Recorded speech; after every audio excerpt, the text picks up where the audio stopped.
ಇನ್ನು ಪಾಕಿಸ್ತಾನದಿಂದ ಭಾರತಕ್ಕೆ ಬಂದವರು ಕದ್ದು ಮುಚ್ಚಿ ಹೇಗೋ ನೂರಾರು ದಾರಿಗಳಲ್ಲಿ ಬರ್ತಾರೆ. ಹೇಗೆ ಬರ್ತಾರೆ, ಬಂದ ಮೇಲೆ ಇಲ್ಲೆಲ್ಲಿರ್ತಾರೆ, ಇಲ್ಲಿ ಹೇಗಿರ್ತಾರೆ ನೋಡಿ. ಇಲ್ಲ ಅವ್ರಿಗೆ ಒಳಗಡೆ ಎಷ್ಟು ಸಪೋರ್ಟ್ ಇದೆ ಅಂತ, ಏನೆಲ್ಲ ಸೌಲಭ್ಯಗಳು ಸಿಗತ್ತೆ ಅವರಿಗೆ ಬಂದ ಮೇಲೆ. ಕಳ್ಳ ಮಾರ್ಗದಿಂದ ಬಂದು ಖದೀಮತನದ ಕೆಲಸ ಮಾಡಿ ಇಲ್ಲಿ ಆ ನಂತರ ಕೂಡ ಅವರು ರಾಜಾರೋಷವಾಗಿ ಬದುಕೋದನ್ನ ಕಂಡ್ರೆ ಎಂಥವರು ಕೂಡ ಬೆಚ್ಚಿ ಬೀಳ್ತಾರೆ.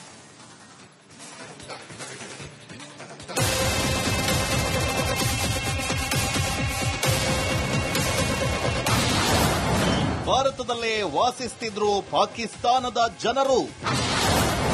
ಒಬ್ಬೊಬ್ಬರ ಕತೆ ಕೇಳಿದ್ರು ನೀವು ಬೆಚ್ಚಿ ಬೀಳ್ತೀರಾ. ಇವನನ್ನ ನೋಡಿ, ಹೆಸರು ಒಸಾಮ. ಕಳೆದ 17 ವರ್ಷಗಳಿಂದ ಇಲ್ಲೇ ಇದ್ದ.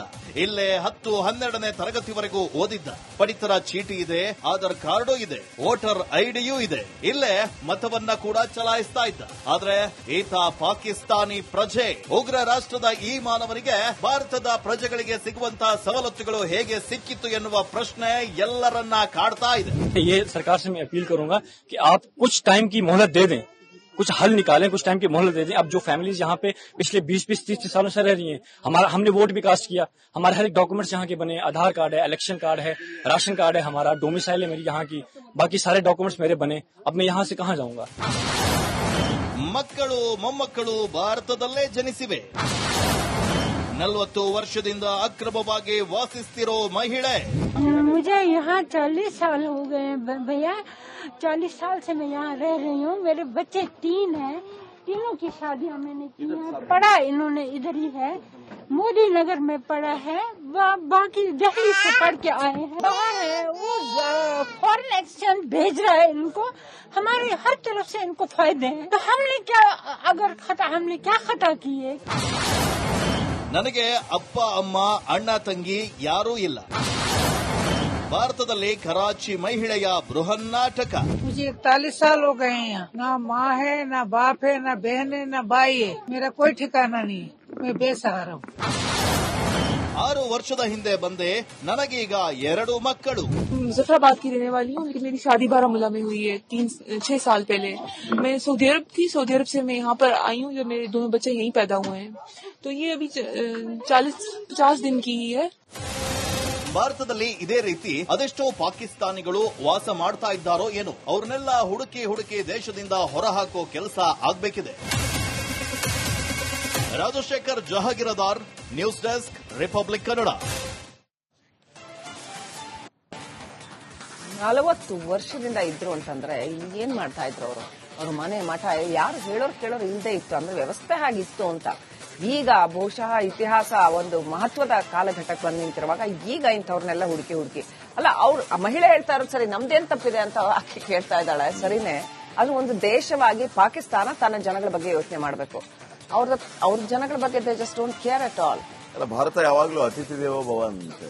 ಇವರು ಅತಿಥಿಗಳ ರೀತಿ ಇದ್ದಿದ್ರೆ ಸಾಯೋವರೆಗೂ ಇರ್ಬೋದು. ಕರೆಕ್ಟ್. ಆದ್ರೆ ಇವರು ಇಲ್ಲಿ ಇದ್ದು ಬೇರೆ ರೀತಿಯ ವಿಚಾರಗಳನ್ನ, ಬೇರೆ ರೀತಿಯ ಕೆಲಸಗಳನ್ನ ಮಾಡ್ತಾರೆ. ಹೀಗಾಗಿ ನಿಮ್ ಮನೆ ಅಲ್ಲಿದೆ, ಹೋಗಿ ಅಂತ ಕಳಿಸ್ತಾ ಇದ್ದಾರೆ. ಅದೇ ನಮ್ ಜೊತೆ ರಂಜಿತ್ ಶಿರಿಯಾರ್. ಇನ್ನು ಪಾಕಿಸ್ತಾನದಿಂದ ಭಾರತಕ್ಕೆ ಬಂದವರು ಕದ್ದು ಮುಚ್ಚಿ ಹೇಗೋ ನೂರಾರು ದಾರಿಗಳಲ್ಲಿ ಬರ್ತಾರೆ. ಹೇಗೆ ಬರ್ತಾರೆ, ಬಂದ ಮೇಲೆ ಇಲ್ಲೆಲ್ಲಿರ್ತಾರೆ, ಇಲ್ಲಿ ಹೇಗಿರ್ತಾರೆ ನೋಡಿ. ಇಲ್ಲ ಅವ್ರಿಗೆ ಒಳಗಡೆ ಎಷ್ಟು ಸಪೋರ್ಟ್ ಇದೆ ಅಂತ, ಏನೆಲ್ಲ ಸೌಲಭ್ಯಗಳು ಸಿಗತ್ತೆ ಅವರಿಗೆ ಬಂದ ಮೇಲೆ. ಕಳ್ಳ ಮಾರ್ಗದಿಂದ ಬಂದು ಖದೀಮತನದ ಕೆಲಸ ಮಾಡಿ ಇಲ್ಲಿ ಆ ನಂತರ ಕೂಡ ಅವರು ರಾಜಾರೋಷವಾಗಿ ಬದುಕೋದನ್ನ ಕಂಡ್ರೆ ಎಂಥವರು ಕೂಡ ಬೆಚ್ಚಿ ಬೀಳ್ತಾರೆ.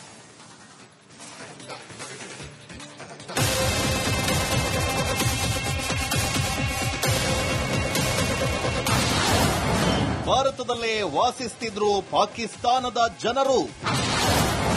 ಒಬ್ಬೊಬ್ಬರ ಕತೆ ಕೇಳಿದ್ರು ನೀವು ಬೆಚ್ಚಿ ಬೀಳ್ತೀರಾ.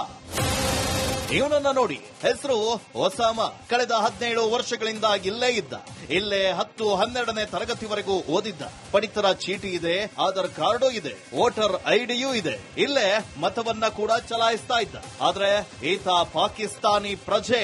ಉಗ್ರ ರಾಷ್ಟ್ರದ ಈ ಮಾನವನಿಗೆ ಭಾರತದ ಪ್ರಜೆಗಳಿಗೆ ಸಿಗುವಂತಹ ಸವಲತ್ತುಗಳು ಹೇಗೆ ಸಿಕ್ಕಿತ್ತು ಎನ್ನುವ ಪ್ರಶ್ನೆ ಎಲ್ಲರನ್ನ ಕಾಡ್ತಾ ಇದೆ. ये सरकार से मैं अपील करूंगा कि आप कुछ टाइम की मोहलत दे दें, कुछ हल निकालें, कुछ टाइम की मोहलत दे दें. अब जो फैमिलीज यहाँ पे पिछले 20-30 सालों से रह रही हैं, हमने वोट भी कास्ट किया, हमारे हर एक डॉक्यूमेंट्स यहाँ के बने, आधार कार्ड है, इलेक्शन कार्ड है, राशन कार्ड है, हमारा डोमिसाइल है मेरी यहाँ की, बाकी सारे डॉक्यूमेंट्स मेरे बने. अब मैं यहाँ से कहाँ जाऊंगा. ಮಕ್ಕಳು ಮೊಮ್ಮಕ್ಕಳು ಭಾರತದಲ್ಲೇ ಜನಿಸಿವೆ. 40 ವರ್ಷದಿಂದ ಅಕ್ರಮವಾಗಿ ವಾಸಿಸ್ತಿರೋ ಮಹಿಳೆ. मुझे यहाँ 40 साल हो गए भैया. 40 साल से मैं यहाँ रह रही हूँ. मेरे बच्चे 3 हैं. तीनों की शादियाँ मैंने की हैं. पढ़ा इन्होंने इधर ही है, मोदी नगर में पढ़ा है. बाकी दिल्ली से पढ़ के आए हैं. बाहर है वो फॉरेन एक्सचेंज भेज रहा है इनको. हमारे हर तरफ से इनको फायदे हैं. तो हमने क्या खता किए? ನನಗೆ ಅಪ್ಪ ಅಮ್ಮ ಅಣ್ಣ ತಂಗಿ ಯಾರೂ ಇಲ್ಲ. ಭಾರತದಲ್ಲಿ ಕರಾಚಿ ಮಹಿಳೆಯ ಬೃಹನ್ನಾಟಕ. मुझे 41 साल हो गए हैं. ना माँ है, ना बाप है, ना बहन है, ना भाई है. मेरा कोई ठिकाना नहीं. मैं बेसहारा हूँ. 6 ವರ್ಷದ ಹಿಂದೆ ಬಂದೆ. ನನಗೀಗ 2 ಮಕ್ಕಳು. जफराबाद की रहने वाली हूँ, लेकिन मेरी शादी बारामूला में हुई है 6 साल पहले. मैं सऊदी अरब थी. सऊदी अरब से मैं यहाँ पर आई हूँ. जब मेरे दोनों बच्चे यहीं पैदा हुए हैं. तो ये अभी 40-50 दिन की ही है. ಭಾರತದಲ್ಲಿ ಇದೇ ರೀತಿ ಅದೆಷ್ಟೋ ಪಾಕಿಸ್ತಾನಿಗಳು ವಾಸ ಮಾಡ್ತಾ ಇದ್ದಾರೋ ಏನು, ಅವ್ರನ್ನೆಲ್ಲ ಹುಡುಕಿ ದೇಶದಿಂದ ಹೊರಹಾಕೋ ಕೆಲಸ ಆಗ್ಬೇಕಿದೆ. Rajashekhar Jahagirdar, news desk, republic Kannada. 40 ವರ್ಷದಿಂದ ಇದ್ರು ಅಂತಂದ್ರೆ ಇಲ್ಲಿ ಏನ್ ಮಾಡ್ತಾ ಇದ್ರು ಅವ್ರ ಮನೆ ಮಠ ಯಾರು ಹೇಳೋರು ಕೇಳೋರು ಇಲ್ಲದೆ ಇತ್ತು, ಅಂದ್ರೆ ವ್ಯವಸ್ಥೆ ಆಗಿತ್ತು ಅಂತ. ಈಗ ಬಹುಶಃ ಇತಿಹಾಸ ಒಂದು ಮಹತ್ವದ ಕಾಲಘಟ್ಟಕ್ಕೆ ಬಂದು ನಿಂತಿರುವಾಗ ಈಗ ಇಂಥವ್ರನ್ನೆಲ್ಲ ಹುಡುಕಿ ಅಲ್ಲ, ಮಹಿಳೆ ಹೇಳ್ತಾ ಇರೋದು ಸರಿ, ನಮ್ದೇನ್ ತಪ್ಪಿದೆ ಅಂತ ಆಕೆ ಕೇಳ್ತಾ ಇದ್ದಾಳೆ. ಸರಿನೇ, ಅದು ಒಂದು ದೇಶವಾಗಿ ಪಾಕಿಸ್ತಾನ ತನ್ನ ಜನಗಳ ಬಗ್ಗೆ ಯೋಚನೆ ಮಾಡಬೇಕು. ಅವ್ರ ಜನಗಳ ಬಗ್ಗೆ they just don't care at all. ಅಲ್ಲ, ಭಾರತ ಯಾವಾಗ್ಲೂ ಅತಿಥಿ ದೇವೋ ಭವ ಅಂತೆ. ಇವರು ಅತಿಥಿಗಳ ರೀತಿ ಇದ್ದಿದ್ರೆ ಸಾಯವರೆಗೂ ಇರ್ಬೋದು. ಕರೆಕ್ಟ್. ಆದ್ರೆ ಇವರು ಇಲ್ಲಿ ಇದ್ದು ಬೇರೆ ರೀತಿಯ ವಿಚಾರಗಳನ್ನ, ಬೇರೆ ರೀತಿಯ ಕೆಲಸಗಳನ್ನ ಮಾಡ್ತಾರೆ. ಹೀಗಾಗಿ ನಿಮ್ ಮನೆ ಅಲ್ಲಿದೆ, ಹೋಗಿ ಅಂತ ಕಳಿಸ್ತಾ ಇದ್ದಾರೆ. ಅದೇ ನಮ್ ಜೊತೆ ರಂಜಿತ್ ಚಿರಿಯಾರ್. ಪಾಕಿಸ್ತಾನದಿಂದ ಭಾರತಕ್ಕೆ ಬಂದವರು ಕದ್ದು ಮುಚ್ಚಿ ಹೇಗೋ ನೂರಾರು ದಾರಿಗಳಲ್ಲಿ ಬರ್ತಾರೆ.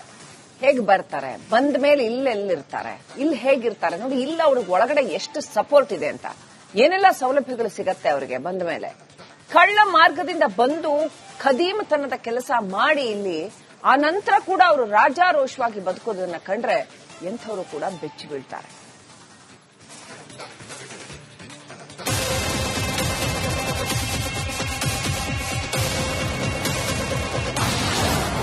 ಭಾರತದಲ್ಲೇ ವಾಸಿಸ್ತಿದ್ರು ಪಾಕಿಸ್ತಾನದ ಜನರು. ಒಬ್ಬೊಬ್ಬರ ಕತೆ ಕೇಳಿದ್ರು ನೀವು ಬೆಚ್ಚಿ ಬೀಳ್ತೀರಾ. ಇವನನ್ನ ನೋಡಿ, ಹೆಸರು ಒಸಾಮಾ. ಕಳೆದ 17 ವರ್ಷಗಳಿಂದ ಇಲ್ಲೇ ಇದ್ದ. ಇಲ್ಲೇ 10-12ನೇ ತರಗತಿವರೆಗೂ ಓದಿದ್ದ. ಪಡಿತರ ಚೀಟಿ ಇದೆ, ಆಧಾರ್ ಕಾರ್ಡು ಇದೆ, ವೋಟರ್ ಐಡಿಯೂ ಇದೆ. ಇಲ್ಲೇ ಮತವನ್ನ ಕೂಡ ಚಲಾಯಿಸ್ತಾ ಇದ್ದ. ಆದ್ರೆ ಈತ ಪಾಕಿಸ್ತಾನಿ ಪ್ರಜೆ. ಉಗ್ರ ರಾಷ್ಟ್ರದ ಈ ಮಾನವನಿಗೆ ಭಾರತದ ಪ್ರಜೆಗಳಿಗೆ ಸಿಗುವಂತ ಸವಲತ್ತುಗಳು ಹೇಗೆ ಸಿಕ್ಕಿತ್ತು ಎನ್ನುವ ಪ್ರಶ್ನೆ ಎಲ್ಲರನ್ನ ಕಾಡ್ತಾ ಇದೆ. ये सरकार से मैं अपील करूंगा कि आप कुछ टाइम की मोहलत दे दें, कुछ हल निकालें, कुछ टाइम की मोहलत दे दें. अब जो फैमिलीज यहाँ पे पिछले 20-30 सालों से रह रही हैं, हमने वोट भी कास्ट किया, हमारे हर एक डॉक्यूमेंट्स यहाँ के बने, आधार कार्ड है, इलेक्शन कार्ड है, राशन कार्ड है, हमारा डोमिसाइल है मेरी यहाँ की, बाकी सारे डॉक्यूमेंट्स मेरे बने. अब मैं यहाँ से कहाँ जाऊंगा? ಮಕ್ಕಳು ಮೊಮ್ಮಕ್ಕಳು ಭಾರತದಲ್ಲೇ ಜನಿಸಿವೆ. 40 ವರ್ಷದಿಂದ ಅಕ್ರಮವಾಗಿ ವಾಸಿಸ್ತಿರೋ ಮಹಿಳೆ. मुझे यहाँ 40 साल हो गए भैया. 40 साल से मैं यहाँ रह रही हूँ. मेरे बच्चे 3 हैं. तीनों की शादियाँ मैंने की हैं. पढ़ा इन्होंने इधर ही है, मोदी नगर में पढ़ा है. बाकी दिल्ली से पढ़ के आए हैं. बाहर है वो फॉरेन एक्सचेंज भेज रहा है इनको. हमारे हर तरफ से इनको फायदे हैं. तो हमने क्या खता किए? ನನಗೆ ಅಪ್ಪ ಅಮ್ಮ ಅಣ್ಣ ತಂಗಿ ಯಾರೂ ಇಲ್ಲ. ಭಾರತದಲ್ಲಿ ಕರಾಚಿ ಮಹಿಳೆಯ ಬೃಹನ್ನಾಟಕ. मुझे 41 साल हो गए हैं. ना माँ है, ना बाप है, ना बहन है, ना भाई है. मेरा कोई ठिकाना नहीं.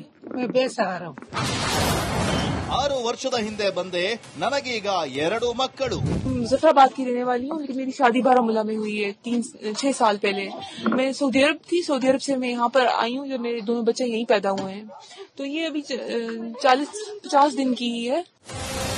ಭಾರತದಲ್ಲಿ ಇದೇ ರೀತಿ ಅದೆಷ್ಟೋ ಪಾಕಿಸ್ತಾನಿಗಳು ವಾಸ ಮಾಡ್ತಾ ಇದ್ದಾರೋ ಏನು, ಅವ್ರನ್ನೆಲ್ಲ ಹುಡುಕಿ ದೇಶದಿಂದ ಹೊರಹಾಕೋ ಕೆಲಸ ಆಗ್ಬೇಕಿದೆ.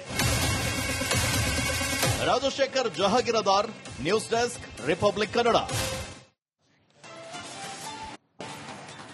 40 ವರ್ಷದಿಂದ ಇದ್ರು ಅಂತಂದ್ರೆ ಇಲ್ಲಿ ಏನ್ ಮಾಡ್ತಾ ಇದ್ರು ಅವ್ರ ಮನೆ ಮಠ ಯಾರು ಹೇಳೋರು ಕೇಳೋರು ಇಲ್ಲದೆ ಇತ್ತು ಅಂದ್ರೆ ವ್ಯವಸ್ಥೆ ಹಾಗಿತ್ತು ಅಂತ. ಈಗ ಬಹುಶಃ ಇತಿಹಾಸ ಒಂದು ಮಹತ್ವದ ಕಾಲಘಟ್ಟಕ್ಕೆ ಬಂದು ನಿಂತಿರುವಾಗ ಈಗ ಇಂಥವ್ರನ್ನೆಲ್ಲ ಹುಡುಕಿ ಅಲ್ಲ ಅವ್ರು ಮಹಿಳೆ ಹೇಳ್ತಾ ಇರೋದು ಸರಿ, ನಮ್ದೇನ್ ತಪ್ಪಿದೆ ಅಂತ ಆಕೆ ಕೇಳ್ತಾ ಇದ್ದಾಳೆ, ಸರಿನೇ. ಅದು ಒಂದು ದೇಶವಾಗಿ ಪಾಕಿಸ್ತಾನ ತನ್ನ ಜನಗಳ ಬಗ್ಗೆ ಯೋಚನೆ ಮಾಡಬೇಕು. ಅವ್ರ ಜನಗಳ ಬಗ್ಗೆ they just don't care at all. ಅಲ್ಲ, ಭಾರತ ಯಾವಾಗ್ಲೂ ಅತಿಥಿ ದೇವೋ ಭವ ಅಂತೆ. ಇವರು ಅತಿಥಿಗಳ ರೀತಿ ಇದ್ದಿದ್ರೆ ಸಾಯೋವರೆಗೂ ಇರ್ಬೋದು. ಆದ್ರೆ ಇವರು ಇಲ್ಲಿ ಇದ್ದು ಬೇರೆ ರೀತಿಯ ವಿಚಾರಗಳನ್ನ, ಬೇರೆ ರೀತಿಯ ಕೆಲಸಗಳನ್ನ ಮಾಡ್ತಾರೆ. ಹೀಗಾಗಿ ನಿಮ್ ಮನೆ ಅಲ್ಲಿದೆ, ಹೋಗಿ ಅಂತ ಕಳಿಸ್ತಾರೆ. ನಮ್ ಜೊತೆ ರಂಜಿತ್ ಚಿರಿಯಾರ್